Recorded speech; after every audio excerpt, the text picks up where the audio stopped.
इन दिनों वीर ने polar night पर शुरा को लेकर भी और ज्यादा से ज्यादा इंफॉर्मेशन सर्च की थी। पृथ्वी ग्रह की रिसर्च के अकॉर्डिंग शुराज के लिए टाइटन ग्रह पर सरवाइव करना न सिर्फ मुश्किल था बल्कि इंसानों की तरह जीन पॉइंट्स हासिल करना भी उनके लिए पॉसिबल नहीं था।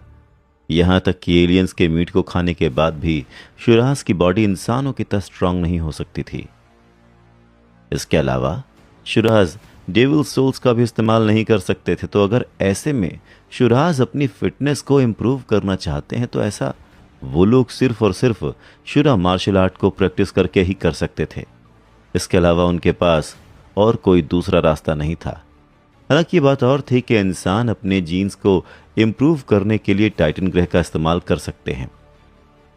अब अगर इस एस्पेक्ट को देखा जाए तो जीरो शुरा से इसलिए इतनी ज़्यादा मिलती जुलती है क्योंकि उसे उन सुपर एलियंस के लाइफ एसेंस में कोई इंटरेस्ट नहीं था। लेकिन अगर वीर जीरो के अपीयरेंस को जज करे तो उस हिसाब से जीरो 100% एक इंसान थी। और शायद इसीलिए जीरो को बहुत ध्यान से देखने के बाद भी वीर को उसके अंदर कहीं से भी कोई भी शुरा नजर नहीं आया था। छोड़ वीर, भूल जाओ उस जीरो के किस्से को। वैसे भी एक बार जब तू इवॉल्व होकर दूसरे प्लैनेट पर चला जाएगा तब वैसे भी तू जीरो को दोबारा कभी नहीं देख पाएगा। इसलिए ये यहां रहती है तो रहने दे, क्या फर्क पड़ता है।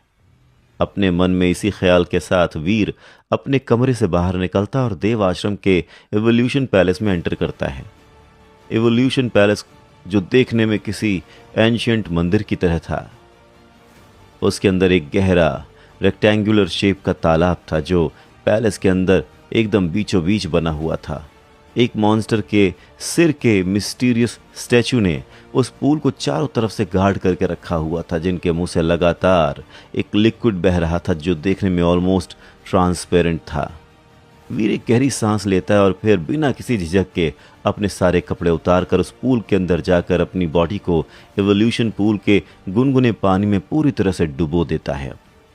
उस लिक्विड के अंदर डूबकर वीर को ऐसा महसूस हो रहा था जैसे कि वो एक एम्ब्रियो बन रहा है। इनफैक्ट वीर तो एक अनबॉर्न बेबी के जैसा फील कर रहा था, जहां उसकी बॉडी के सभी सेल्स खुशी खुशी डेवलप हो रहे थे, जो वीर को एक तरह के पुनर्जन्म का एहसास दे रहे थे। वीर इस समय जो फील कर रहा था उसे डिस्क्राइब कर पाना उसके लिए बहुत ही ज्यादा मुश्किल था। वहां ना तो गर्मी थी और ना ही सर्दी और ना ही किसी भी तरह की उत्तेजना।